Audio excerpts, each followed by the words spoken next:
sure All 100%. I can only put the Star Wars important to make sure Stormtrooper back on there. it's important to make sure it's actually on, right? Let's go. We did some work this week to try and keep these things from overheating, so a lot of stuff to put in place back there. Actually, it was a really high-tech solution. I took a leftover Freddy's pizza box, and then my sock summer grabbed some of Bonita Stakey's toys and propped them up again. So I think that's about the best way we could possibly do this, right? There's a stormtrooper helping out. That's all that comes. There's a stormtrooper helping us. It's looking good. Well, welcome to the Sunday Soak. Cheers. Powered by Goose Island. Fucking Island. right. Cheers, guys. What are we drinking today? We got some new good Goose stuff here, man. So I got the Natural Villain, which is a Goose Island lager. It's really good. It's a really good, like, drink all day summer beer. It's a low alcohol, right? About a 4.7 there. Yep. But comes in mass quantity, as you can see. And I'll be drinking plenty of it today. Holy shit. This is the Cinco Mas, a Mexican-style lager with ginger and lime, and this is actually a 6.8. Oh, baby, yeah. you're living large. That's a good start. That's a good start. And I have something that's not new, but I'm a basic bitch, and I love IPAs, so I'm enjoying the Goose IPA, which is fucking delicious. Nice. All right, I went live yesterday. I was drinking the Natural Villain. They're good. Aussie fan, Jason Hosking brought one up for me. It was real nice. Yeah. People were very generous yesterday. It was nice. People have been generous lately. People have been coming down to the section, hanging out, having some great conversations, crushing some brews together. Yep. It's been a great time in Section 108 the last, I don't know, month and a half, 2 months, basically. So today is an all-question show. But we're going to start out with the humble brag, and we're going to let My Sock Summer take the humble brag. I'm sorry, I forgot. All right, I will take it. We'll just let him verify it because we weren't there. But there were no fights and no wave in the 108 last night. There so was we're not. very proud of the section. And obviously there's no memories from My Sock Summer. There was a guy walked down last night, one of the guys that I called out as a chicken hawk, because that's what he was doing. He was chicken hawking all these chicks. Maybe. He was smoking a cigarette while walking down the stairs, and because security was so occupied in 109, breaking up like multiple fights for the entire game, no one gave two shits that this guy was just sitting there smoking a cigarette in the aisle. I was like, what have we become? I was really worried. But I'll tell you what, it was fun. It was not a bad thing. But the one thing that I thought was crazy was the amount of beers that people threw at each other was just insane. Oh, that's a waste of money. It's an $11 beer It's a and you're waste of chucking food, it man. at somebody for what? I mean, what reason? It's also a very soft move. It's like one of the softest moves ever. It's like you got no comeback to cut the other person up, so you got to throw a beer at them. Yeah, it's like I it's mean, ridiculous. it's Ridiculously soft, man. I can't believe that. They started fighting and then beers are just raining down. It's just nuts. All right, want to get into these questions? Let's do it. We have 27 questions, so let's fire through these. Good Lord. Actually, we should take our time when there's a topic comes up that we think is worthwhile, but otherwise we'll keep this thing moving through the way. So number one is from the Buffalo Wings and Rings. Buffalo Wings and Rings. Excuse me. Buffalo Off Wings to a and great Rings start. account. How drunk did you get yesterday? I'll tell you what, I did not at all. I've been like That's probably why you're off your game. I've been like a sober dad all weekend because I've had Bonita Stakey. Yeah, apologies. I told Teresi before we started, I'm like, I wrote these so poorly this morning that I can't read half of them. So good luck with the questions. So Buffalo Wings and Rings asked. They said we have a $1 hot dog leaderboard for Wednesdays. What about a 79-cent Wings Tuesday leaderboard? And they think that they might have a sponsor in mind. What do you guys think about that sort of thing? I'm in. Does that give us free wings? Well, we get at least 15% off regardless because we have the VIP card, the 108 VIP card. But if we get some free wings and we can go over there and crush some wings, I'm 100% in for this. So I think it should be a speed trial. We already got the quantity and the dogs, right? So like you buy 10 wings, like $7-8, you know, and you gotta knock them out as quickly as possible. And we can set times on people. I think that'd be a lot of fun too. And then we also might know a guy that maybe will chug queso That's after he eats a bunch of wings. I don't want to see that. I don't think we need a reversal of fortune from the wing eaters. I'm game for it. As long as we can set up some hashtags that people actually follow and make sure that they're easy enough to track. Yep. I'm happy to keep track of it in Excel, put that shit out there, and give wrong names to My Sock Summer to put into a graphic. Next question is from our guy Matt Berkman, who actually sat next to you during Game 1, the Cease game. No, it was the Cease game. Yeah. the other. I wasn't the Seas game, but I sat next to him during a day game. And it was very fun chat with the dude. It's a good dude. He's also the guy who gave us the beer for the Yes. The Rheingeist. He wants to know. He says there's going to be a Bill and Ted's 3. Oh my god. There is. They're filming it. That seems ridiculous. Who would the 108ers like to bring back from history? Say we had a time machine and bring them to now. So I was actually talking about a related topic because we were, of course, talking about Bill and Ted 3 last night. Yes, we were. I think that George Carlin is in fact a time traveler. So I think that he'd already been into the future. So I'm trying to run into him. So I'm always keeping a lookout for the George Carlin from like the 1980s that was going out and then coming back with all the jokes and about all the shit that would be relevant years later. So I'm convinced he already knows how to travel through time. So I'm going to find him and then we'll have George Carlin again. Okay. That's a strong one. That's a very strong one. My sucks number. How about you? There's two guys that are on my mind right now that I would like to bring back, and they're both fat, both great actors. Yep. I'm gonna give the nod over Chris Farley to John Candy. Okay. I would like to see. I think John Candy had a few more good movies in him, but then there's also that he might have done Uncle Buck too. You know, Yeah, I don't know if yeah. that would have worked well. There's some risk to bringing him back. But there's no he question was. about I that. feel like he had a strong career going. I think we could have done something. You might have got a Spaceballs too. At Yeah, some point. could You might have have. got a Spaceballs Barf. too. For me, this is tough. Everyone likes to bring back presidents or heads of state, or even you guys are bringing back famous that smoke 20 entertainers. cigarettes a day. For me, I bring back Jesus Christ, Oh wow. and I would love to see how he would navigate the modern world. I'd love to see how he would work social media, and I would love to see if he had the great abs that he always portrayed to have. I'm not sure, but I would love to see it. So that's who I would bring back. That's a strong take. Yeah, I mean, Jesus Christ using Tinder sounds like an interesting scenario. I don't know. I'm curious. Swipe up, swipe down, swipe left, right. The next question is from Jason Hosking, our guy. He says, what ballpark amenities are offered at another ballpark that you would like to see at Sox Park? I'm gonna take this first. Go ahead. Go first. So in Cleveland, Yep. they allow you the opportunity to pay, I think it's $5 to $10 extra to secure your giveaway item, so you don't have to wait in line. But you can also go through the line, get one there, and then go pick up the one that you paid The secured for. one. Yeah.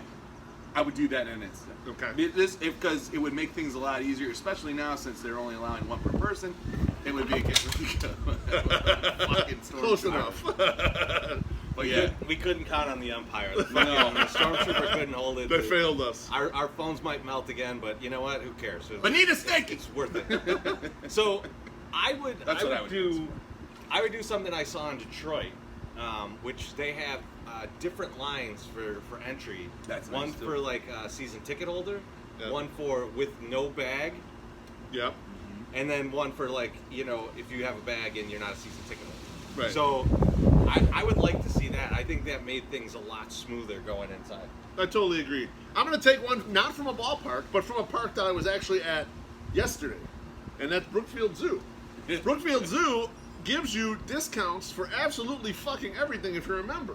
And so as season ticket holders, I feel like we should have in-park discounts for absolutely everything. We should have a card, 10% everywhere off all our sundry and our food and drink and all that stuff. That'd be a great addition. I don't see why they don't do it. If they could track purchases, it would be so valuable. It would definitely kick up season ticket holders. Like For there'd be sure. more season ticket holders. Absolutely, because that's if you're drinking the type of the amount of beer that the 108ers are drinking during the year, that's a substantial discount. Oh, that's probably what's stopping them from doing it. It could be. You hear that, Downey? Everybody wants points. Everybody wants discounts. That's right, you motherfucker. All right. Next question is from our guy, White Sox Sal. Oh, Go ahead. fuck you, Sal. Good morning. He wants to know Happy Sunday. our favorite ancillary Seinfeld character. I'll let you go first. You probably got the least. Least Seinfeld down. knowledge. I like that. Oh shit. No, you guys go. I gotta figure. Go this ahead. one I'll go with David Puddy. To me, David Yeah, Puddy that's was good. always so fucking entertaining, and he did lots of weird shit. And I enjoy him on future things he's done, where he's done voice work or whatever. So I'm gonna go with David Puddy. You got one yet? I'm gonna go with Susan. I like Susan. And You mean Lily? Yeah, well, and that was I liked her character because she would give George a lot of shit. Yeah. And like she was like way too good for George. And then George was trying to get out of the marriage any way he could. And then the fact that she died because she licked poison envelopes, that was just the best. Like, and when he finds out that she died, he's like, huh? I love it. It was great. I was torn between two characters, so I was hoping one of you guys would take it. You didn't take either one, so I'm just going to go with kind of the obvious choice, but Frank Costanza. Yeah, Frank obvious Costanza choice. is fantastic on that show. He has all kinds of weird quirks. He's got the cabana wear. He's got like every strange thing that a parent does. Like he just embodies it all. He's like the perfect exaggeration of all of it. So I love him. And the episode where they think George is dead is probably one of the greatest voice messages ever left. Yes, absolutely. Who's your number two? Who else were you thinking? Well, so I was going to say Newman. Newman was going to be my Newman's other good, one, too. and the reason is because the characters in Seinfeld, which they only get into in the final episode, are like the worst people. They're just terrible people. And Yes, Newman, throughout the entire show, is really the only one that calls him on. Like, ever. So I would say Newman is one that I really like. Wasn't Jerry gonna marry Janine Garofalo? Yes. But he didn't like the way she ate her peas. No. It was that she was exactly like him. Oh, okay. Yeah. And they simultaneously said they hated each other and it walked off, right? Yeah. The mutual breakup is what they basically had. Because they were getting married, and that's why George ended up like proposing to Susan and Yes. stuff too, right? And then Yeah. he's like, that's why he wanted out. He's like, we had a Jerry deal. got out. Yeah. All right. Yeah, and I love Frank Costanza as well, but I wanted to leave him for you. I figured that you were going to take him. I wanted to leave him for you. This No Bob Frank Sacamano. Costanza. Sacamano? Sacamano. He gave you the Willard. All right, the next question is from our guy Nick Clark from across the pond. Who would we rather go 108ing with, Sierra Santos or Alyssa Bergamini? First off, this is not even a question, is it? It This is is not a question. I think it's a question. It's a question. And if you follow Alyssa on Instagram, you know Alyssa is the obvious choice. I don't think so. I'm going Oh, to disagree with you. Oh, hell I'm going to disagree with you. Sorry. And here's You're why. wrong. Because I do follow her on social media, and a big part of my 108ing experience is like talking music and like telling old stories and shit. Yep. Yeah. Sierra's got those for fucking days, man. Like if you listen to her interview that she did with Lawrence Holmes on his podcast, Yeah. you definitely know that that's someone that I would want to sit next to and have a bunch of beers. Okay. Like she's like into old school punk. She's fucking crazy. She has crazy stories from when she was a kid. Like yeah, I'm going Sierra.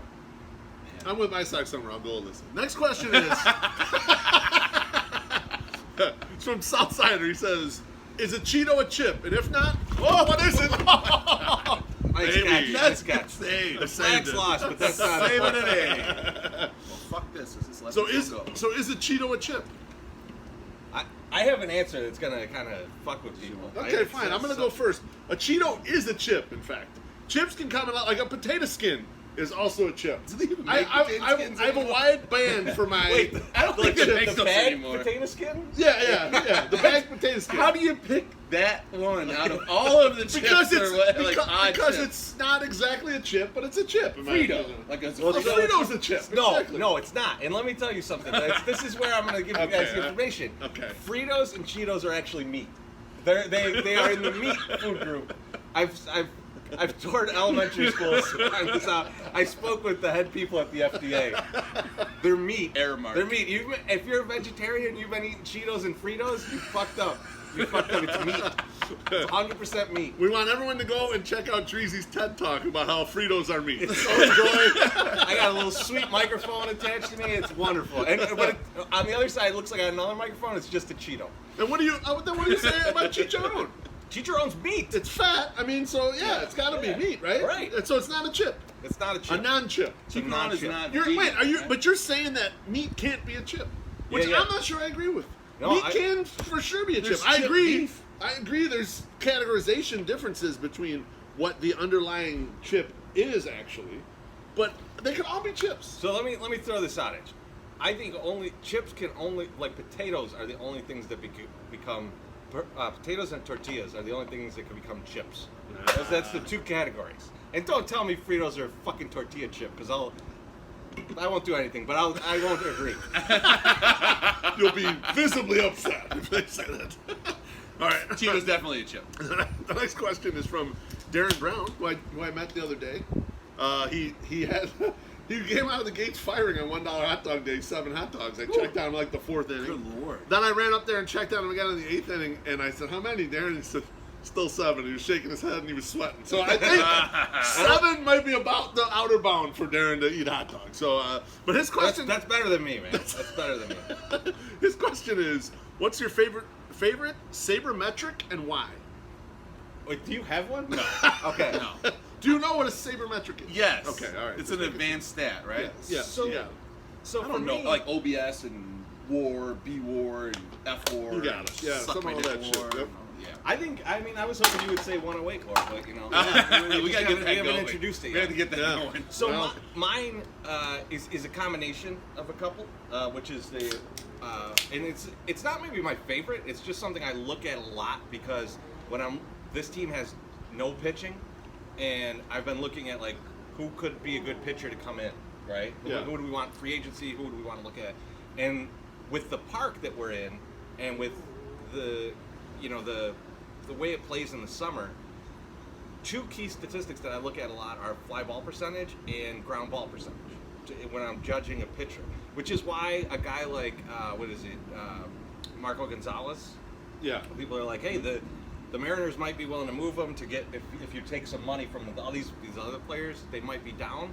I'm not that hot on him because of that breakdown. But a guy like what we talked about a couple weeks ago was Alex Wood. I am because he has really good split stat. And the same with why people are so excited about Marcus Stroman. It's along the same lines. He throws a lot of ground balls, which is super valuable in a park like Comiskey because there's 40 feet to the corners. Yeah. Yes. Absolutely. That double that Schwarber hit that went just over the infield, it was almost gone. That's how short it is in left Bounced field. off the wall. Bounced off the Yep. wall there. Mine are usually anything that is league adjusted for environments. So something like maybe OPS plus I would like, and I pay more attention to the hitters because I think there's so much more volatility in the pitching performances, and it's hard to separate out the defense. I mean, they do the best they can with something like FIP or whatever, but even then, like, there's a lot of pitchers that way outproduce their FIP for a career, and so it's got to sort of be. You realize that there's some limitations to that, but so I would take OPS plus because it's nice and adjusted for the league, the environment, the year. So you can look back at someone in 1985 and versus someone in 2000 versus someone now, and you can compare the OPS pluses, and you're going to get something that's going to give you something semi-reliable to say who's the better hitter of that particular area. So that's what I'd choose. Okay. The next question is from 49 Cent. Great Twitter name. He said, Miles Jardinera, what's the point? I mean, I think it's mostly for your asshole, That's right? it. Like, That's it. like- My whole thought process was butthole. That is exactly why. Yep. Uh-huh. yeah, I mean, like you get the most of the taste with a lot less of the pain on the way Yeah. out. I think you know? that's I it. think that's the point of it. So if you have a sensitive if you're sensitive to spice and your asshole is also sensitive to spice, Miles Jardinera is probably the way to go. Yep. Sensitive asshole. That's a great album. Next guy. Meatloaf. Adam McDaniel says, should the White Sox be exploring a new closer because Alex Colomé's advanced numbers are all declining? So I think this is a fancy way of saying, should we trade Alex Colomé? And I will say, yes, they should. One thing I will say, and I'm going to give a shout out to my guys at Shy Sox Weekly, because they asked us about this maybe like a year ago, maybe a little more, Yeah. is should we consider Reynaldo Lopez for the back of the bullpen? And I think that's starting to come to fruition. So I think if the Sox do choose to move in that direction, then you definitely want to explore that, and you want to deal Colomé. Interesting. Yeah, I think in total, the White Sox tried to build this awesome bullpen, and the bullpen isn't very good. Like, you got one surprise out of Aaron Bummer, but you paid a lot of your international money to get interesting bullpen guys. None of those guys have really come to fruition. You had Jace Fry in tow, who was good a year ago or so. He's been horrible this year. You went out and signed Kelvin Herrera. He's been bad. Alex Colomé has been terrific in getting saves, but he's totally right. Strikeout percentage is down, hard hit rates up. Yeah, they need to continue to work on this bullpen or figure out how to generate young quality arms without paying that much. Yeah, it's going to be a big problem. Everyone's focusing on the rest of the core, and it's like, oh, we got these hitters, and what if all these pitchers line up? But the bullpen looks like a weak spot to me going forward, something that we thought would be a strength. Yeah. So yes, they need to reinforce it for sure. I think Jace Fry's struggling because he is probably with the same girl all the time now. I'm just going to use my Tiger Woods theory. Yeah. Like, if you're not out hitting like 16, 17 different girls, on a rotation, your peak performance in baseball, any type of sport, goes way down. Well, can go down for Yes. that type of play. 100%. Like, he's becoming a dad now. So he's like, I'm not worried about getting chlamydia. I'm worried about having to afford some diapers. If King Joffrey Joffa were talking about this, he would probably say that he needs to sow his royal oats. Yes. To correct that. And then he will return to form. But now Tiger's back, so That's true. So in 10 years, Jace Fry will be good again. That's wonderful. I look forward to that. The next question is from Brandon Stokes, and he says, "What's our favorite Cubs Sox game that we have ever attended?" So I will quickly answer this by saying, there's a story attached to it, and the story is too long for me to tell. And I saw this question, so what I did was I set up a post that Beefloaf and I ran, I don't know, like a year or two ago, that explains the limoncello game. That will go up at noon today. So I think we're pretty close to that, so just keep an eye. It's going to pop in your Twitter feed any minute now. Read that. It's my favorite Cubs Sox game, and I only remember most of it. You know what? Yesterday, I think was the third time I've ever been to a Cubs Sox. Really? I've always sold those tickets, or didn't go. Right. It seemed like it was too much of an overpay. I'm going to go with yesterday, just because, even though the game was total jack shit, I hated that. That was a horrible game. But the people, and it was fun. And it was also fun, I mean, I love you guys, but it was fun not to have to do the whole 108 thing the entire game. I could walk around and talk to people, which is what I did, which is actually kind of the 108 thing. Yeah, you can do that in any game you want. Yeah, exactly. I mean, you want me to hang out? Here's what I realized. I don't have to force it. If you feel forced, then No, Tracy, we're holding my Sox summer back. He can't be who he wants to be no. because he's got to hang out with us. He wants to be out there shaking babies. Fine, with his motherfucker, hands. get out of here. No. I did the lots. I walked the lots yesterday. I was looking for Slump Buster and Biggins, and I could not find them. But I was Nice looking job. for them over in the bus lot because that's where they said they were going to be. And I got hit up by at least 6 Cub fans, and they're like, oh, 108ing, yeah, I love those guys' stuff. And I was like, thank you. I'm actually part of that, but I'm the non-Mexican one. But yeah, no, we saw a lot of friends. I saw Robin Ventura, not Robin Ventura, without the A. That I met him and his buddy, buddy was a Cubs fan. I gave him a koozie. I did not give his Cub fan buddy a koozie. I said, fuck that guy. And then, I went in with, my cousin came in with her husband, who is replacing the legendary coach at Sterling Newman football, which is shit. people know, Wow. he is the next head coach, and they haven't had a new head coach in 40 years. So Holy shit. this guy, How's his mustache game? no, he doesn't have a mustache. This guy is He's destined to fail. he's a shipwreck house, dude. I mean, he wears like a medium, and he's like 6'2". What happened to the last guy? No, he's old. He's been there for 40 years. So he died? No, he's still alive. His wife is going through a second bout of cancer. Oh, so I think he retired because Yeah, of we that. should That's do a what they got. 40 beers for him. Yeah, well, we could. Years. Yeah, We could do that's a that. good idea. 40 I like beers that. for 40 years. Let's 40 do that beers right. for Mike Poposi. We could do that. I'm in. And but yeah, no. So I came up with it, so obviously I'm in. But yeah, of course. but Brandon and then my cousin Michelle, who was also a standout, stellar athlete in high school and in college, held the record for most games played in a row ever for a female basketball player. Really? Oh, Like, that's and I was asking her some questions yesterday because I was like, why didn't you go pro? And she's like, I had a bunch of agents contact me, and she's like, I didn't want to do it. Like, I just wasn't interested in going overseas. It's a lot Sure. of And overseas. then she was with Brandon, and we wanted to be, get married and do that thing. So. That's understandable. Yeah, so it was really fun. I had a good time yesterday and hanging with them, and also listening to my cousin Michelle cuss for probably the first time ever. It was the greatest. I mean, she had 2 natural villains, and she was just railing them off, and I was like, yes. Nice work. I knew we were related, That's how the one. So no, yeah, yesterday was a really fun time. I would totally agree with Teresi, the limoncello game. But another memorable game was actually at Wrigley when Teresi and Biggins and the Slump Buster, man, and they I were forgot about this. they were all at rooftop parties, and only myself and Nice Shot Nurse weren't going to rooftop. So we got tickets for the game, and we're sitting in the bleachers, and we end up all the way up at the top of the bleachers. And our buddy Clem Millie was in, and one of his friends, and we were sitting almost right underneath the scoreboard in the center field bleachers, right? And we're having a good time. I could not tell you the fucking score of the game or anything. It was a huge Sox blowout. We're getting destroyed up there. And Nice Shot Nurse, he had been on the wagon for a while. Oh, wow. And he's starting to get blotto, and he keeps looking at me, and he's a smoker, and he has a cigarette out, and he's like, what do you think? And I'm like, don't do it or whatever.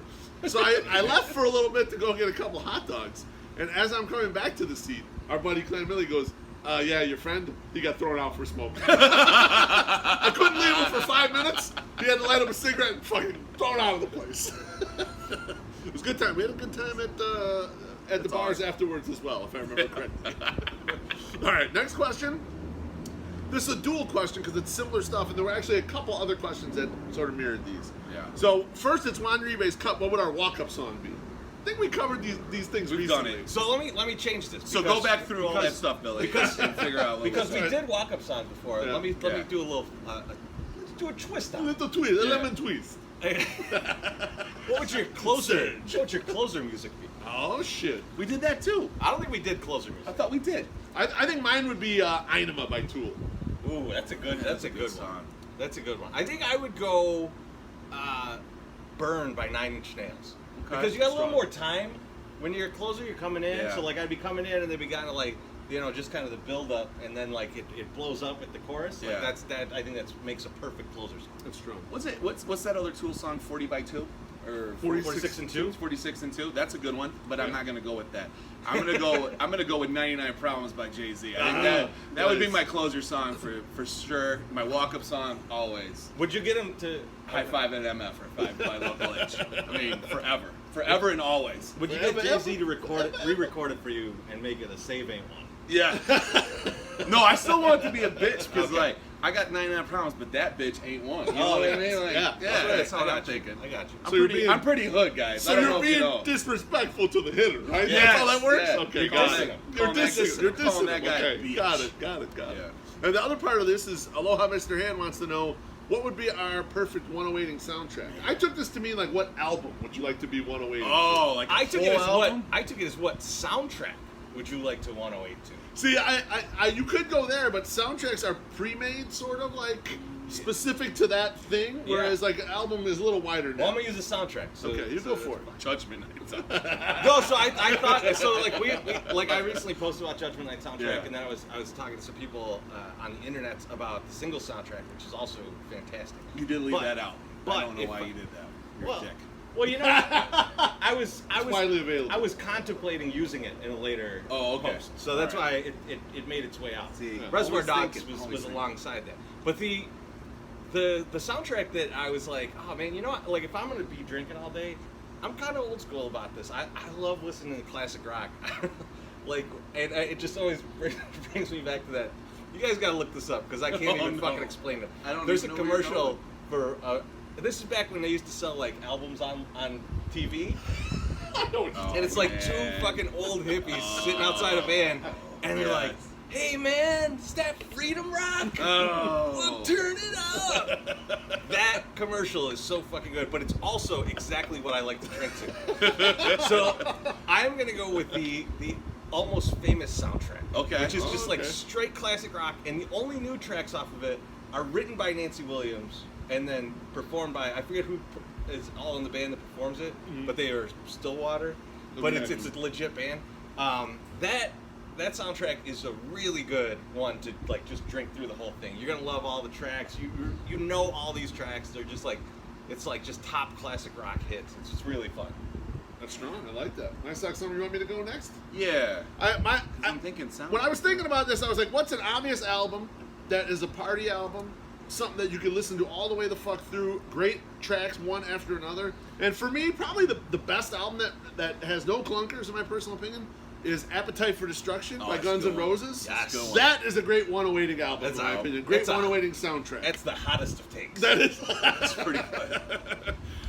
Fuck you guys, man. What atmosphere album are you gonna pick? Yeah, no. If I'm gonna like if I took a soundtrack, and I was thinking when you were talking, I think you should have went Days of Confused soundtrack. See, that's you know what? That's pretty good. That's That's a basic my bitch take. prejudice against the movie. You don't so like- you don't it's like that movie? No. Oh, Jesus Christ. Yeah, I'm not What's a big wrong with fan. you? I'm gonna go. I thought you were gonna go Days Confused soundtrack. No, Nice. fuck that. No, I don't really care. I mean, Stay I on like. brand. Go Jay-Z Black Album. Well, I like That's Black a Album, great too. one too. The American Gangster soundtrack is good also. But Ooh, that's yes. It's really good. Yeah. But that's a little bit different too. If I'm gonna go with a record that I can listen to front to back while I'm just hanging out, Jane's Addiction, Nothing Shocking. Or not Nothing Shocking. I'm sorry. Fuck that. No. Jane's Addiction, Ritual? Ritual, Ritual, 100%. Because that from beginning to end, and then you got that 3 days like right in the middle, like it's kind of 3 music, days is like, an awesome song. like gets you going mellow, and then it like kicks back up at the end. You got Classic Girl, which might be the most perfect song ever written, but I don't know. I have to totally agree with you on this because if I'm thinking of like great 108ing times, me and you during 3 days, I believe, because we were standing against the bar when it happened, I believe we drank 3 beers during a 9-minute song, and it was fucking ridiculous. Like, I turned twice and bought beers during this song being played live. That was such a the bummer of that show was that there was Cup Stocks going on at the same time, and we're watching Jane's Addiction at the Metro. Yeah. And you could get a ticket for less than face. Yeah. And it was just ridiculous. And Dave Navarro has a girl on hooks through her like the back of her like in her skin. Yeah. And he's like pushing her as he's like just rocking out. He keeps pushing her. And then Perry Farrell's wife is up there, and she's pretty good looking. Not ugly. I also remember us being in Smart Bar afterwards. Yes. For beers we did not need. No. But it was We went drank down there- Lagunitas like all day. We drank Lagunitas A all day, ton and then we of went downstairs, Lagunitas. and they were like, it was in Smart Bar with I think it was $3 PBR Tall Boys, and we were like, how could we not? How could we not do this? And it just kind of went off. I mean, it was already off the rails, but then it went into the cornfield with Carlton. Yep. Beers we do not need, the 108ing story. Next question is from Chris Quinn. He wants to know. He wants us to pick one to happen again. Oh man, the this is a Bulls, good question. 6 titles in 8 years, a Bears Super Bowl, a Sox World Series. It's an easy question. I think it's easy for us. I don't think it is. What do No, you want? I don't think it is. Go ahead. First of all, you guys say what you want. we already saw the Bulls. I don't want to see that again. Bears Super Bowl, that'd be all right. But Sox World Series, 100%. I can't. I want to be a season ticket holder and watch them win a fucking World Series just to have it. Like even having it in 2005 is great, right? Yeah. I could go to the grave happy. And by the way I'm drinking and smoking, I might be going to the grave early. But that is one thing that I'm just like I would love to see. I would love to share that with you guys, my wife, my kids, everything, like the whole 108 family. I that would be like just so awesome. I was actually thinking about it the other day. I was thinking, I love Jordan. I love the Jordan Bulls. Love Pippen, all them guys. But would NBA history have been better if the Bulls only won, let's say, 4 titles in those 8 years? No. For another great player or two to have also won a title, would it have been a more fun history No. years or something? So it wouldn't be the 6 titles for the Bulls for me to happen again. Bears Super Bowl is tough because Bears Super Bowl is everyone celebrating together. But for me, it's White Sox. There's only one team I really fucking care about at this point in my life, and it's the White Sox. So them winning would mean so much to me. We invest a lot of time into this. We do. Shocking. I'm gonna disagree. All right. All right. I'm gonna disagree because this is. You're not picking up balls. I'm going quantity over quality. You're talking 6 fucking titles, guys. 6. We got the Hawks. 6, and they don't got 6 either, motherfucker. They won 3 in This like is 5 6 years. in the next 8 years. I'm going Bulls 6 in the next 8 that's- years because It's fucking ridiculous. it would be incredible, especially because they're terrible. The Laurie Markkinen Bulls with Yes. 6 titles would be amazing. let's make this miracle happen. I'll take that. Fuck you guys. Fuck you. He has to turn into Dirk Nowitzki, right? Because every Yes. white foreign guy that's going to be good is the future Dirk Nowitzki. Now, Loaf, I will ask you this. If they're over 6'5". Because you did say, would it have been better if somebody else had won? Just 2 at a time. So But do Bulls you still win remember? 4. Well, they kind of did in those 2 years when Jordan was like. But he wasn't playing, right? Taking So a break. You had Olajuwon with those teams. But yeah. did the last 2 series with the Jazz? Yeah. Did that give you like a little bit of a because they threatened, but it wasn't ever like they never really were like you knew they weren't gonna win, but they threatened them. Yeah. Like they played good. Like that was a really good Jazz team. Yeah, it for Like, sure was. Unbelievably good Jazz team. Yeah. But like Love that Stockton. that to me was like, hey, they had to earn those last 2. I agree with you. Versus like, I mean, when they played Lakers. Yeah, I The mean, Lakers were at the end of their they run. stomped on the corpse of Magic Johnson. Like, Yeah, he was yeah. horrible by then. Like, they just beat the shit out The of him. AIDS-ridden corpse. Little did we know. Which you can't even detect AIDS in the system, or HIV in the system anymore. Can I throw it out? You never went for Elijah the one? Lions. One of the greatest name changes of all time. Akeem to Hakeem. Yeah. And this is definitely a You want two 1980s. championships? You've been pronouncing my name wrong, you motherfuckers. Let me put an H on it so you do it right. All I know is his mama named him Clay. I'm gonna call him Clay. I still call him Akeem. I'm a Houston College basketball fan. Akeem and Clyde the Glide and all them motherfuckers. This Akeem shit's for the birds. I'm not in on it. Sexual chocolate. And you call him Ralph Simpson, right? That's a quick motherfucker. All right, go ahead. This boy good. The next question is from Scott Jankowski. He says, should the Sox buy, sell, or hold at the deadline? Sell. Easy sell. I think it's easy sell also. They're 7 games back of the wild card now. I saw something. I saw something the other day in Joe Sheehan's newsletter. He brought up the idea that there are teams that, if they want to go on the cheap, would probably be willing to trade for Lurie Garcia and play him in center field. Man. Because there are teams struggling bad with their outfield, and he would be like a low-cost option. And you wouldn't have to give up a lot in prospects. There's probably teams out there that would grab a Yolmer too, just because there's so many injuries. Is the game starting right now? No, I don't think so. I think that's just someone getting shot. That's game. That's not game. We haven't been in here for an hour and a half. Our phones would all be dead. So that's the game. So We're starting early because it's gonna rain. Yeah, they're doing the fireworks early because it's gonna rain. But yeah, so I think there's. I mean, we already talked about column A, trading column A. I think if someone's willing to give you some good stuff for Abreu, sell Abreu. I think the more interesting thing is if the Indians are going to sell at the deadline, as they are in the second wild card spot right now. They are, but they have no funds. So and with Carrasco out, they might be thinking, let's get rid of a Trevor Bauer or something. Like so they could sell, which would be very interesting. But that still doesn't make us buyers. That still doesn't. There's a lot of teams right there in front of us that have much better fucking run differentials. It's like ours is really bad. If you look at the teams close to us, like the closest in run differential to us, I think is the Mariners, and they are terrible. So it could go real bad for us. So let's sell while we're hot and we got some players that can go. Yeah, Sox have been fun, but they're a bottom half team in the AL. That's it. Yeah, they are. They're fun, but that's it. Sell if you can sell anybody. If you can sell anyone, yeah, that's true. That's the real question. Next question is from White Sox Lowe's. He says, what are some solutions to the Tommy John surgery epidemic? Mind if I start? Go. What I would start with, if I were really interested in this problem, and I'm sure teams are, I would start with the outliers. I would start with the guys who had long careers who never had to have Tommy John surgery, and then I would get as many of the variables from those guys as possible figured out. It's possible it's just a genetic thing, and there's nothing you can do about it.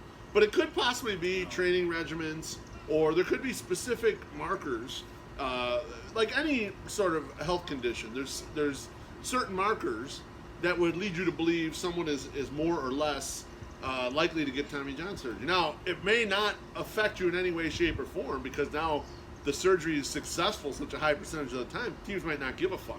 And maybe that's why you haven't seen any of, like, no one cares because, well, we'll just change that ligament, and let's say 5% of people never come back, or 10% or whatever. Ah, fuck it. We're going to get 90% of them dudes back anyway, so what's the difference? You're not losing enough people. I was listening to the White Sox Business podcast. Yeah. White Sox Paul Cup all day. You're not going to watch this, so whatever. Yeah. But they were talking about how, like, Tommy John used to be like a shutdown thing, like you were done. Like, you probably were not going to come back. But since... Just like that. Right? It's still in the tub. So he not only threw that one short and stayed like 3 feet behind him, he gets and throws it and just knocks over the flowers. It was the wind. Doesn't come close to the But it's so windy back. But like guys come back. Yeah, you see my hair flying everywhere. But guys come back better after Tommy John sometimes. And more velocity. I want to ask two things because I'm not the most baseball-y kind of guy. Greg Maddux, Mark Burley, neither had Tommy John. It was control over power, correct? Right. That is correct. Yeah. And so maybe Jamie Moyer also didn't. Maybe we should start moving towards all those guys on the Braves. right? I mean, the same like Smoltzy. Smoltz had Tommy John. He had Tommy John. All right, well, fuck him. Don't put him in there. But he also had higher velocity. He threw hard. So if you throw hard, you have Tommy John. If you have good control versus throwing hard, then you don't have Tommy John. I like this. So maybe we should start going towards going with control over. It's like more of a tantric pitching. You know, like you'll have it totally in your control, not blowing it out like crazy, tantric into you, and then like make it where it's would be the supposed to. best at But this. that's actually Trudy. a good point, right? Like, is there an idea of if people start dropping velocity as a starter, Yeah. right? Does that help them stay healthy, but it also control the ball? Yeah. And then if It's a your longer career. relievers are still throwing 98, 99, 100, does it look that much faster to the hitter who's coming in and looking at that right after? The contrast. Yeah. Now, my answer is a little different. It has a little risk to it, in the Skynet sense. But I think we should start getting robot arms.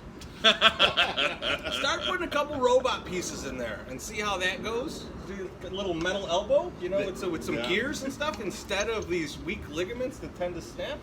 And see how that works out. Now, the robot pieces... I got a bug in my forearm. I can't The stop. robot pieces may take control, and then you don't know what's going to happen. It might be a little maximum overdrive Terminator kind of style, but it's worth the risk for our baseball enjoyment. So I'm going to go with that. We'll be really happy that there will be the netting like around the entire field when the robot arm freaks out. Oh, no. That robot Like arm... we must kill everybody. That robot arm can climb right over those nets and rip your larynx out just the same.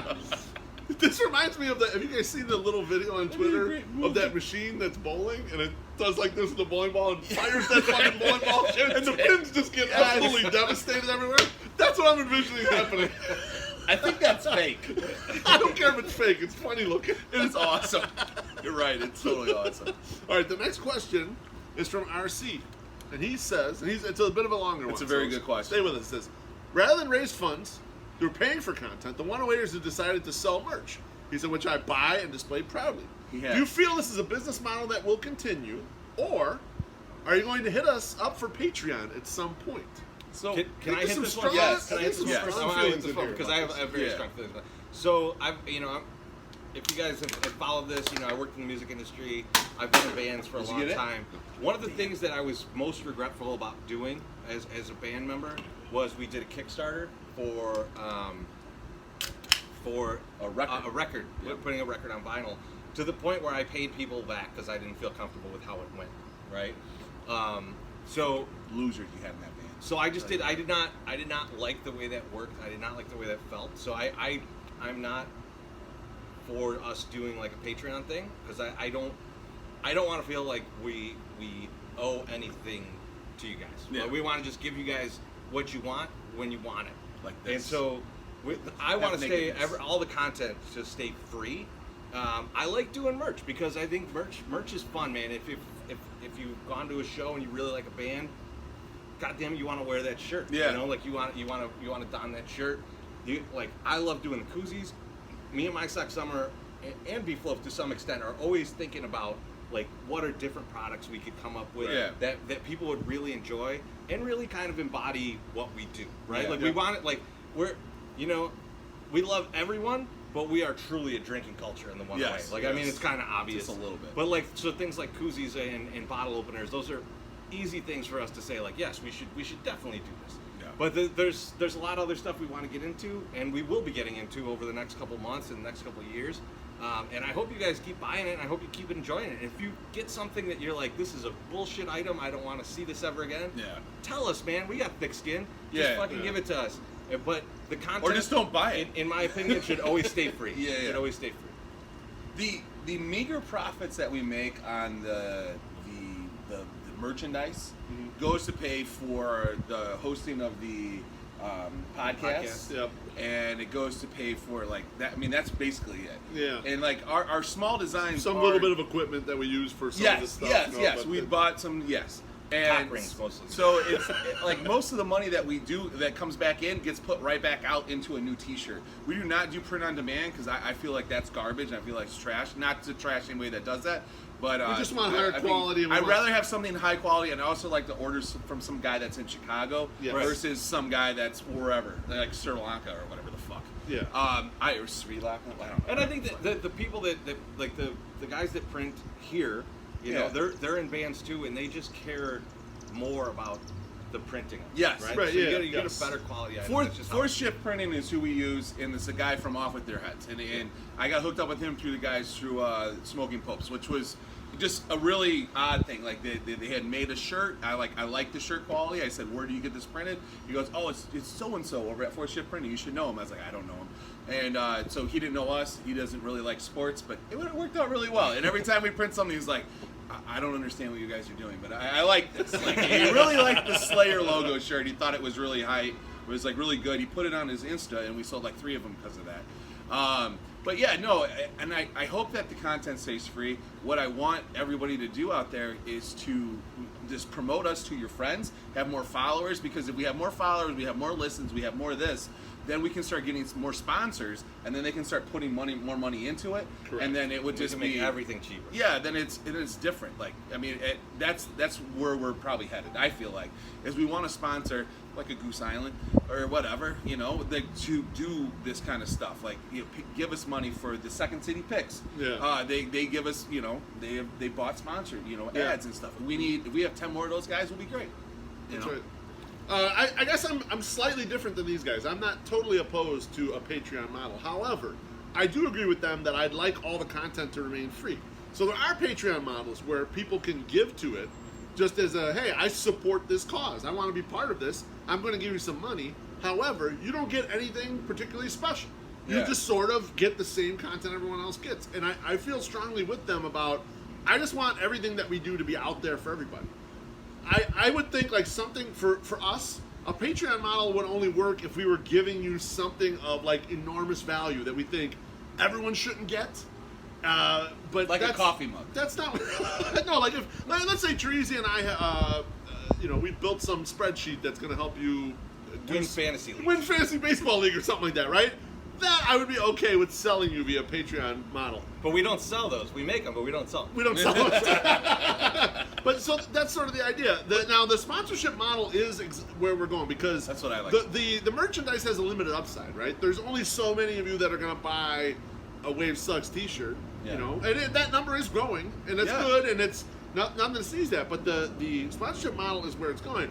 The only issue with the sponsorship model, though, becomes at some point is when you get large enough, we like to have whoever we want to have on our podcast. We like to say whatever we're going to say here in the tub. Yeah. And at certain levels, you get cut off of that. At certain levels, a sponsor may say, well, we don't like that person's view on XYZ, or we don't like that you said this in the tub. So I want you to trust us, though. If that gets said to us, we're not going to not tell say them that. to fuck off. We're going to not have that sponsor. That's right. We will tell people to fuck off. Right? We've already done that. We've That's why we're still in talks with the Fleshlight people, because they don't really care.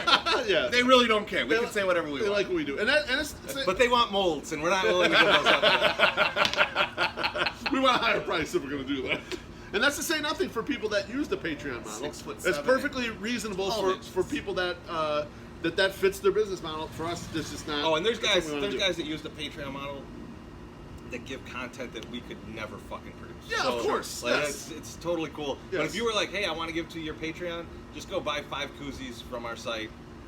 Choose that as the Patreon model that you want to be a part of, and then give those 5 koozies to your buddies. Yeah, I'd rather you do that. Absolutely perfect. Totally agree. Next question is from Good question, RC. That's great. You're You're a good guy. Really, I like you. I delivered your shirt. You're much better than White Sox South. Fuck you. RC, that was a really good question.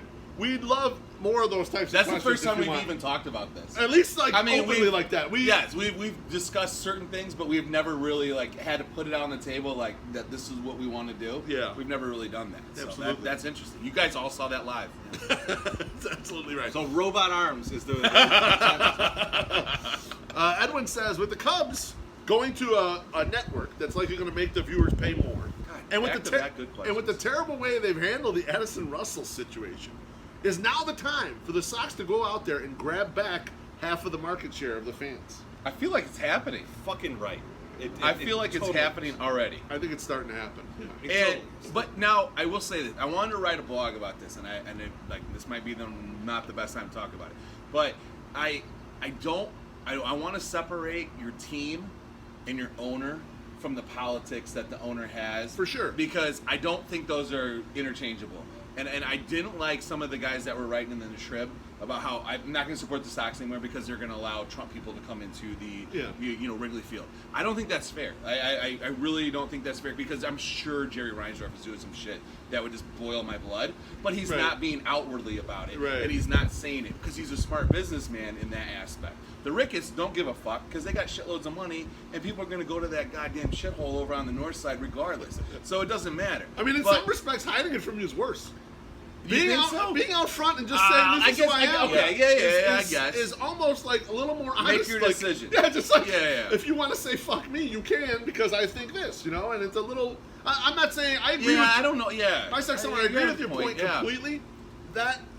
That's fine if it does like sort of switch your opinion. I don't care, but like I mean, I don't think that should be sort of like maybe like a selling point. Like pick the team you want to be with, and that's it. Don't worry about all that shit. I'm not going to let politics get in the way of me liking a team that I like, that I've always liked, that I want to do well and do whatever. Yeah. Like I'm not going to put politics over that. So that's just me. Mm-hmm. And like I don't agree with all politics on either side either. I just want to make that very clear. But it's just I would like to see just that free thought. Just do what you want. But I can also applaud people that are that convicted to say no, I'm not going to do this anymore because of that. Mm-hmm. I applaud you for doing it. I just don't want to give up my team. I think the way that you do this, the way that you say, like, hey, the Cubs are looking to charge you more to watch their games. Mm-hmm. They're going old school Hawks on your ass. They are. You know what we're going to do? The Sox are going to fight to have their games on MLB.TV with no blackout restrictions. That would be the way to do it. That would bring in so many fucking young fans. It's unbelievable. Because if you could pay $120 for a year and get all the White Sox games you wanted, that would break cable. And cable companies would be mad at you, but the fans that you would get would outweigh it, and it would be fucking worth it. And I know the TV deals are worth a ton, but those TV deals aren't going to go away because of this. Those TV deals, they can't risk it because the only thing that makes money for them right now is live action. So like, I love It's Always Sunny in Philadelphia, but that ain't bringing in the money. All right, like you need live sports. Moesha. They're gonna if they said fuck you, the cable companies would just have to deal with it, and they can. They can do it. They can make that move, and they can get the younger audience. It's on the Sox to do it. We'll see if they do it. They're doing it. I feel like they're doing it. I actually don't think anything that extreme is going to be necessary. I think the Sox put this plan in motion 15 years ago by realizing that if they make their environment at their ballpark for families, they're going to start engendering the younger audience and pulling them in. And if you look, when the Cubs had their little rebuild there was no one at that ballpark. No. Nobody. And you know why? Because there are old Cub fans, right? And they grew up but the kid-friendly place is over here. So you had transplants coming in, which is a lot of what Cubs fans end up becoming. If you move to Chicago from somewhere else, a lot of times you end up being a Cubs fan. The place was fucking empty.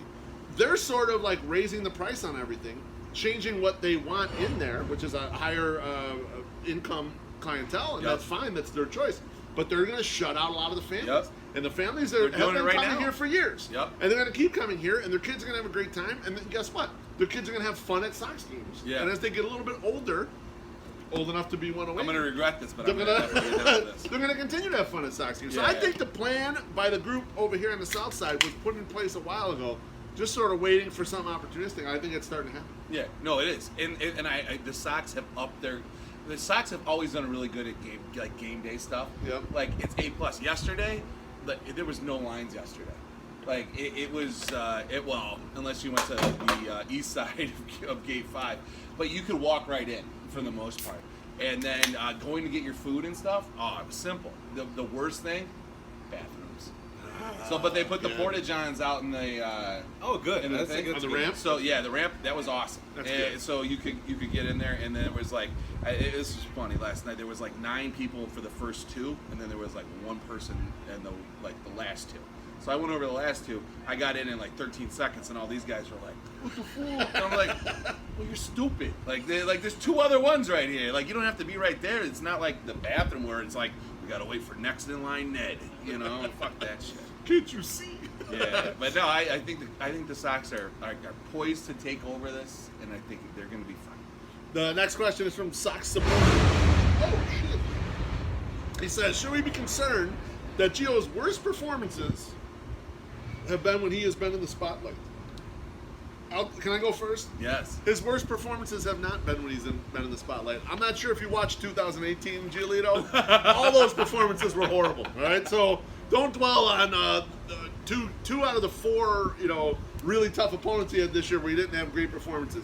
He shut out the Astros, Yep. and he beat the shit out of the Yankees here at Sox Park. So I also yeah. think this is a poor bias, and it's the same bias that people had against Alex Rodriguez. They're like, oh, this guy's not clutch. He's not clutch, He can't not do it good, when it's the most important. Well, he did it at a higher percentage than his normal batting and on-base percentage would do.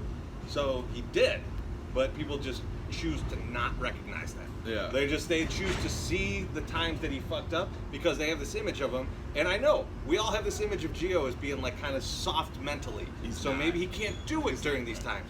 But that is not necessarily the fact. So you gotta, like, if you're gonna think about it that way, you really need to go dig in and see, like, is this true? And so far, it's not that. So I would say I'm not worried about him. Even if he blows another game that's nationally televised, I don't care. Let's see him over the course of time and see how he does. I don't want a small sample size to try and shit on this guy when he's having a really good year. Yeah, 100%. yeah, I one word of caution. He's probably not going to be as good as he was the last 2 months. He also won't Right. be as bad as he was in 2018, right? He's going to be a pretty good pitcher, but don't expect a Cy Young Award winner going forward.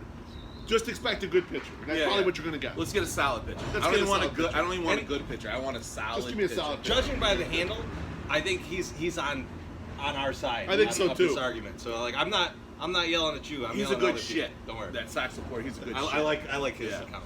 Yeah. Tyler Voss. What's I met up, Tyler. Kelly? I met Tyler. Yeah. Good dude. He wants to know, what are we more tired of seeing? The Ventura Ryan fight or the AJ Michael Barrett fight?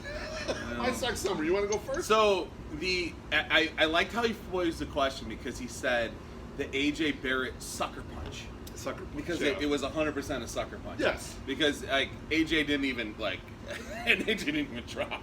So I love seeing that, and I love it getting replayed like a lot. So I'm gonna have to go with Ventura Ryan, mostly because I don't know if all our fans know, but like Paul Konerko was in the audience for that game, and Ventura before that game had given a speech about good sportsmanship to some California All-Star team, Yeah. and then went out after Nolan Ryan, and apparently there was a lot of bad blood between them, like that the teams at that point or something. That's why I'm tired of seeing that one because Yeah. Ventura did not want to charge them out. But you got to go back to that time of the game, like in the I think it's early '90s, and you got to go back to that series and like what was going on with those teams. And there had been a lot of like chin music and shit. Yep. And so it was on Ventura as a team leader to go charge them out. Right. He absolutely did not want to charge them out on Nolan Ryan. Clearly. Who the fuck would? Clearly. And so he went out there though. He Don't went get out your there ass for his kicked by team your and grandpa. tried to do it. It was noble, but dumb. And like I don't put a lot of blame on him for doing that, even though it's kind of a funny highlight.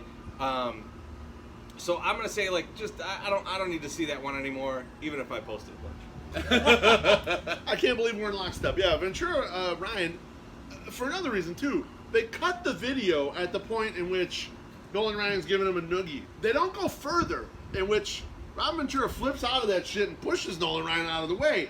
And so he didn't really beat his ass. They just sort of got into an entanglement for a second, and they got a punch like this, and that's like, oh, Nolan Ryan's a tough guy and kicked his ass. Yeah, right. That's not what happened. Watch the whole video, go all the way through, guaranteed Rob Ventura did not get his ass kicked. Number two, Nolan Ryan is a prick. Nolan Ryan hit Craig Grayback after he had a home run off of him. You're gonna fucking hit Craig Grayback for that shit? Like, Nolan Ryan is a huge asshole, and that's exactly why the Astros got rid of him right before they got good. They told Nolan Ryan, hey, get the fuck out of here. We're gonna do some shit for real. We don't need a mascot in our ownership. Get the fuck out of here. So fuck Nolan Ryan. I don't want to see that one no more. That was awesome. He's a dick. Did Bo Jackson get bit in that fight too, right? Like somebody grabbed his leg and bit him. I bet in that fight. They all went out there and started fighting. Different team, I know. I bet he tastes great. All right, next question is from Joey delicious. P. He said, "Is it too?" Marv Albert.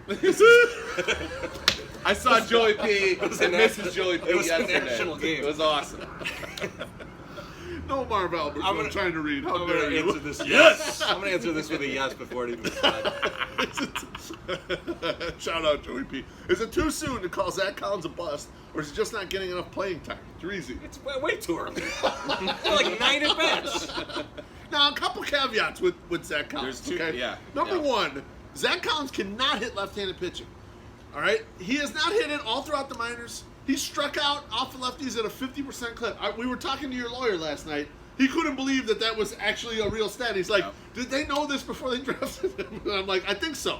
You can be successful in the majors as a left-handed hitter, even if you can't hit lefties at all, because there's so many right-handed pitchers. Can I throw this out? Go ahead. But if you're going to platoon at a position, Yes. catcher might be the easiest one for it. Yes. So absolutely. It's not out of the realm of possibility Yes. to have Zach Collins bat against mostly right-handed pitchers. Yes. The second, and they've just had bad luck. They've hit a lot of lefties lately. When it swings back around and they start playing a bunch of righties, you're going to see them a lot more. Yes. Point number 2. Even when Zach Collins plays his best ball, he's going to be really hard to watch. Because he's going to strike out like a motherfucker, and he's going to walk a bunch, and he's almost going to never put the ball in play, except for when he fucking hits the ball out of the ballpark. It's like technical. It's going to be very Adam Dunn. It's going to be very Adam Dunn, exactly. Yeah. So it's going to be very tough to watch, even the good versions of him. He's sort of the anti-Charlie Tilson. Yeah. Charlie Tilson swings away and puts the ball in play, and he gets you all these singles. Now when you look at his numbers, you're like, he hits, he's like 40% worse than an average major league hitter. But he just looks like he's kind of good because he's hitting the ball around all over the place. But he's really not that productive. Collins will be kind of the opposite of that when and if he's actually going to be good. The Sox have to decide what Zach Collins is. If he's up to be a first base, platoon DH, or whatever, then you need to make him that. And then you need to, get rid of whoever else. If he is your second option as a catcher, then you need to make him the second option as a catcher. Agreed.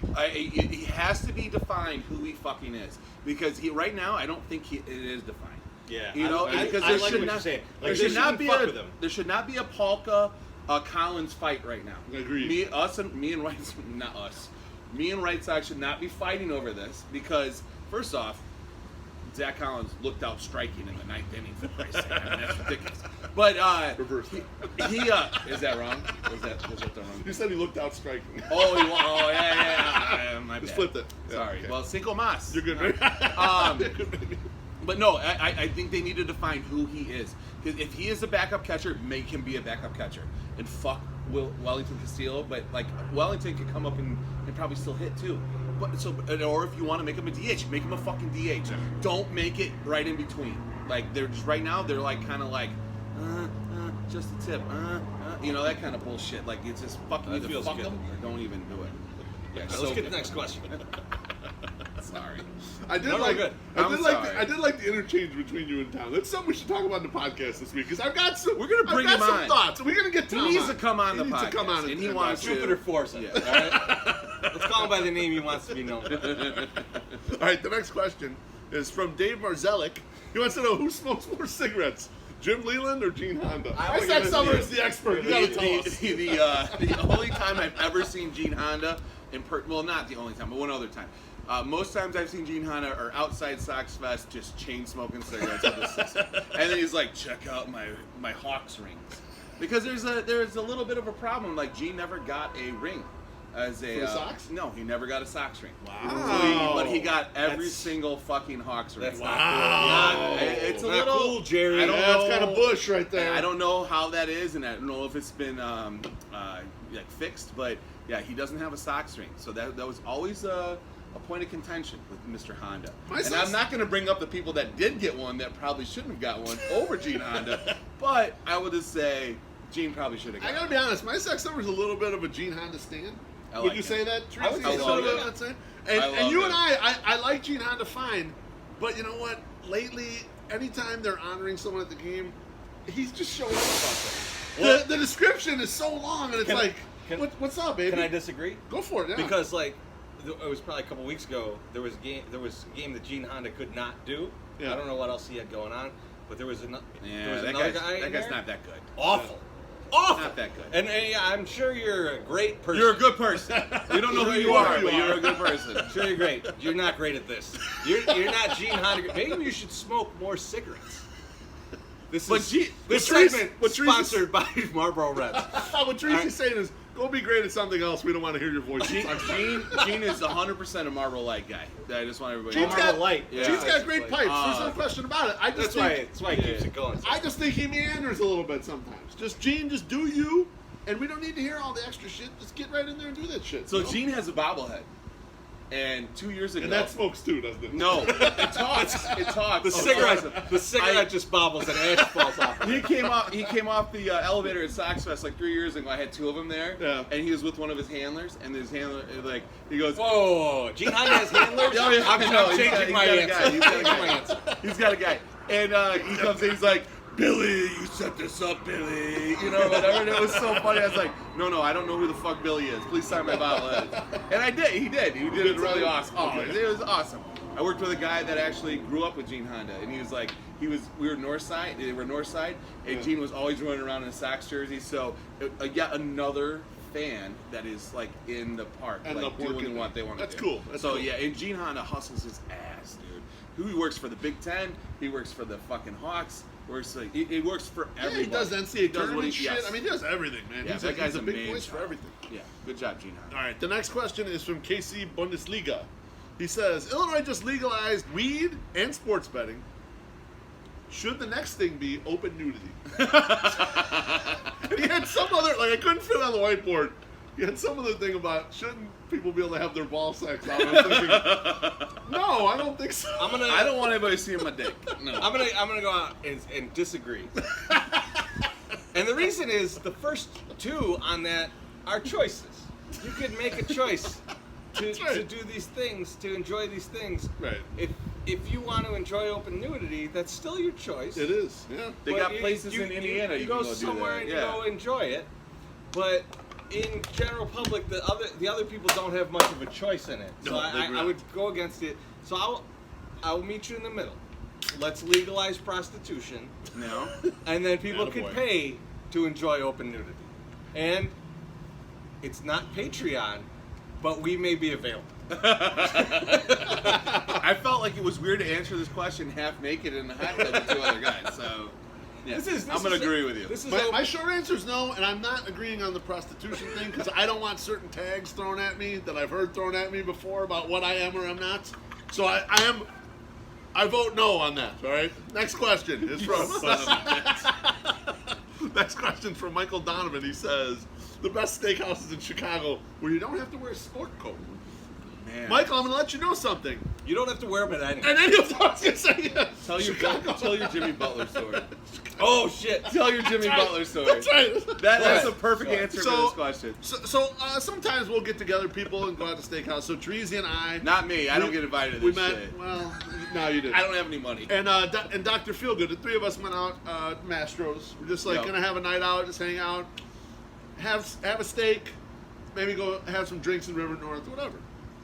And this was years ago. I mean, we're rolling out of the restaurant, we're done, and a guy is walking in an outfit that looks like, if you ever seen Major League, Ricky Vaughn's outfit when they go to the French restaurant. This guy had it on. Except he was a tall black gentleman. It was Yep. cut off camo vest. Yep. Like it was a No jacket sleeves, at one sleeveless, point. sleeveless. It was Yes. a jacket at one Yes. point, Yeah. and the arms were cut off of Yep. it. And then camo shorts, like long camo shorts, but red camo. It was all red camo. No shirt Like underneath. no shirt underneath the at camo. all. and we're rolling out, and Dr. Feelgood looks. He's like, Jimmy Butler. And I'm like, who's Jimmy Butler?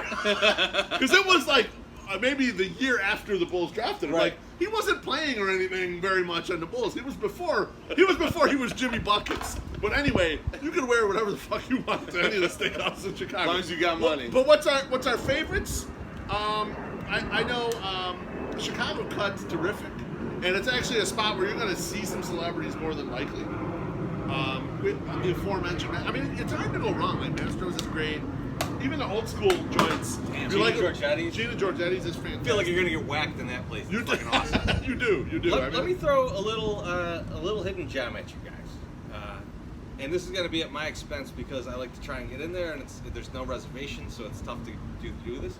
But there is it's not necessarily a steakhouse, but it's a Mexican joint. It's the people who did Nueve Leon, and they do just like basically by the kilo, they give you steak, and they just bring you some tortillas and shit with it, and it's amazing. It's also BYOB. It's called Canton Reggio. It's on 18th Street. It is by far one of my favorite fucking restaurants in the city. That's the place we went, right? We all went together? Yeah. Yeah. So, yeah, that place, it's like, okay, we're going to meet up there at X time. 45 minutes minimum you're going to be hanging out. Right. Like, just wait to get a table. There is a liquor store across the street if you don't want to trek your beer and booze down there. But like, man, you could bring a fucking 12-er Tecate in there and just sit and eat fucking steak for an hour and a half, and it's beautiful. Is it a shitload of money? No, it's not not expensive pricey at all. No. Why are you not expensive. inviting me? It's not expensive. Actually, invite my wife. You don't even need to bring me. Just take mom in summer because she's a big steak girl. Like I'll enjoy a steak that I just put up on the grill. Yeah. Okay. Like I got 2 flank steaks. I marinated them the other day. We had this little Asian a ginger beef thing going on there. It was fucking unbelievable. I love that shit. I'll throw this out there. There's always mariachis in there, and it's very loud. It is loud, yeah. So I was worried that you might not like. Oh, I love mariachi. All right. Hey, give me one of those coming in next Cinco time. Mas. I'm gonna definitely have a great regret game this today. later. The next question is from Tony Rocco. He says, why do some people feel it necessary to proudly tell other people that they still call it Comiskey? Especially people under 30 who never went to Comiskey Park. Can I start? Yes. I think it's sort of a signaling thing. So, like, you like to signal, oh, I know about the old school shit. And there's kind of nothing wrong with that. And also, it's been very difficult with all the name changes to, like, come up with a good nickname for the park. You can go bland and call it Sox Park. That's what I usually do. That's what I do, too. But, like, it's tough because... It's not bland. It's That's pretty what bland. it is. You know? That's what it is. That's what it was originally. It is, but it's not that fun, right? That's what I'm saying. It's not that fun. So I get it, but I get your question. To me, it's just a thing of like you just don't care which sponsor is going after this buck for this time. Like who's trying to advertise? I don't care. It's Comiskey Park to me. I just whatever is the advertiser. It's not important to me. I'm just gonna call it Comiskey. That's how it feels to me. And it's a very this new generation's style, right? Like everything's bullshit. Who gives a fuck? That's kind of their thing. Let them do it. It's fine. I really don't care. I'm okay with it actually. Yeah, I'm with you. I'm gonna disagree. I would never call the park Comiskey because it's not Comiskey. It's not Comiskey. Also, I do not want to remember a guy that paid his players so low that they threw a World Series because the mob was like, I will give you more money if you throw a World Series than your owner will pay you to win the World Series. You should have just sold it to Al Capone. I'll be with you if you denounce the fucking NCAA. I don't particularly care much for the NCAA. Whoa! I think the last podcast you said NCAA basketball shit is like. Oh no! I said shit. I said that championship is the most elusive championship to get. Yes, I said that. You love I it. did not say I like. You love the free play. You're right. NCAA A single limb took where you gotta away get 6 wins. Took away my chief. So. Oh. Yeah, cheers up, bitch. Cheers up. You wanted the cheers. You wanted the cheers. No, that was a fake. Yeah, I give you the high five and stuck it away, baby. Oh, I cannot wait for the podcast this week. I just can't wait for that shit. Let's get Johnny 90 on. Next question. 2-on-2. Next question is from Chad. He says, if you're forced to sit in a different section for the entire season, what section will we sit in? Scout seats. Yeah, if you're forcing me in the seats, literally. you're forcing me in the seats. Are we getting Actually, free seats in the South seats? Because that would be awesome. Truly, I would go one section over, and you put me in front of the TVs, in front of the Goose. I was thinking the same thing. And the Goose. I'd watch some other games while I'm watching the Sox. And I'd be. Do you need to sit down in the Probably Goose, Mets. or can we stand up I at would the be bars? fine 'Cause I standing. think I would stand at the bars because you can lean.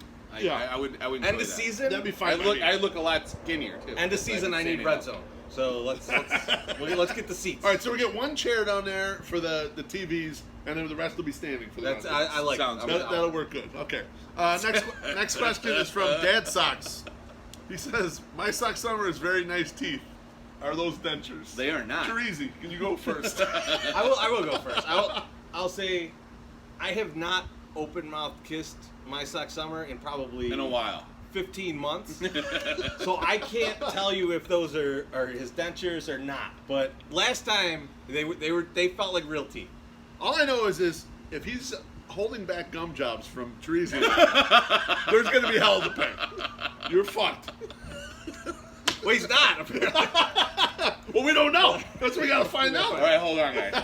No, they're legit teeth. My mother had bad teeth, so like I had to go to an orthodontist like immediately upon birth. Like I feel like I had braces for far too long. I was I think it was my junior year in high school. I got them off, and then I got contacts, and took the glasses away. Man, all of a sudden, everyone was paying attention after that. They're like, "Who is this nerd guy wearing this power crystal on his shirt?" You know, and it was like, I think for those of you that were like, "Oh, why don't you have a Patreon?" You just found out why we don't, and why you don't want it. All of this is free. You're welcome. yeah, these are 100% real. Last question. Take good care of my teeth. To close the show, from Go Sox. He said, "How long have we been Sox fans? And who inspired us to become Sox fans?" That's an interesting question. My Sox summer, you want to go first? I have been a Sox fan for my entire life. My father was a Sox fan. My grandfather was a Sox fan. My grandfather, I have a picture of my grandfather and Al Lopez, who was the manager of the Go-Go White Sox in the 50s. On the field, well, over at Comiskey, my father would come in with a fake camera and sit right in the base pass and where all the media people sit, or not media people, but the camera people sitting right next to the camera well. Yeah. He would be over there with a fake camera, like taking pictures, because my folks knew my grandfather knew the media guy. So it was. I've always been, and I've posted pictures before of me wearing a Sox hat, drinking a bottle, like because the Sox were really popular back then. And my dad was a huge Sox fan. When I was born in August 1977, the Sox were killing. They were definitely killing. So, like, yeah, the old man put Sox hat on me right from the get-go. You guys aren't even a question. No, I mean, I think You're like blocks away. I think it's a good question. It is actually a question because I think people think if you grow up in Bridgeport, which we did, that 100% of Bridgeport folks are Sox fans, and that's absolutely not true. It's not true. Not even close to being true. No. But I'll tell you, I'll go with mine. Yeah, go ahead. So I've been since I was a little kid, since a very little kid, and I will say that it was my Aunt Inez. Our great aunt. So, our great aunt is probably the start of the White Sox fan lineage for our whole family. Right. So you guys, some of you who are older will get this, and some of you who are younger will be like, "What the fuck are you talking about?" But when I was a kid, like, we didn't fucking have air conditioning in the house. No. Right? It's hot out at We night. did not either. You were fucking outside. like everyone was outside. Yeah. We were sitting on my grandfather's porch, Yep. right? And like we're all out there, and the adults are having a couple of cocktails. Yeah. But- Beverages. And Beverages. tossing around the bullshit, much Yeah, like yeah. you do But now. we're sitting on the steps, and Aunt Inez always had on fucking Sox on the radio. So I listened to most of my growing up was listening to the Sox as opposed to like watching them on TV, because you'd sit out there, you'd listen to them play, you'd listen to the adults react, and then just talk bullshit and just have a good time. And it was great. It was a big family thing, a big community thing. Like people from down the street would come down, and everyone's sitting there. The Sox are on. It's a great summer night. It's kind of like what we do in the 108. Yeah. Yes. You know, Yeah, so like it looks a lot like that. It's very similar, and that's